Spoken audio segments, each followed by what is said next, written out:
Well, good morning. We are tracking showers and thunderstorms working into central Texas as we speak. Now, the majority of our areas are quiet, but off to the west, we've been watching this line of thunderstorms that's been moving through West Texas. The southernmost portion is severe, but that is working out of our area. It's this portion here, which is below severe limits at this time, that's going to be rolling into Mills and San Saba County here as we continue through the morning. You can see that line starting to work in to parts of western San Saba County. And while this is not severe, potential is there for us to see some 50 to 55-mile-per-hour wind gusts out of it. So let's go ahead and put a track on the leading edge of those storms, which again stretches down to the south towards Brady. We'll continue to track that off to the east, go into the Regency Bridge area by 7:01, San Saba after 7:30, Center City by 7:45. That does include those of you in Gulfway 2, and Lamita and Evant coming up closer to that 8 o'clock time frame. Again, that is not severe, but potential is there for some gusty winds to 55 miles per hour, and that will continue to work off to the east through the majority of central Texas. And as it does so and it encounters warmer air as the atmosphere warms up,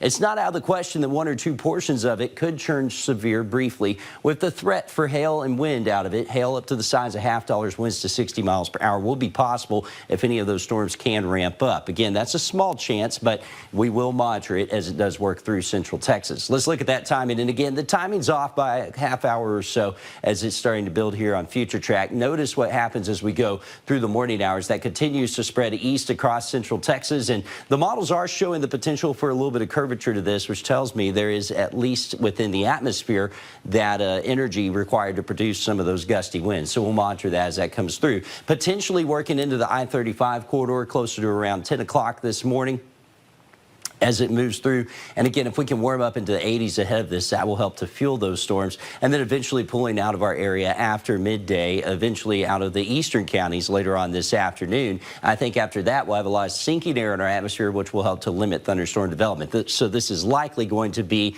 a first part of the day event that works through central Texas. Then we'll monitor here overnight. The energy is there to produce more thunderstorms that could roll into our area, maybe impacting us in the morning, and we'll continue to have this threat of waves of thunderstorms that could move through the area here over the next few days. And part of the reason is because we have this pesky upper level low that's just sitting here spinning over the Lone Star State. You'll see that as Future Track starts to kick in here.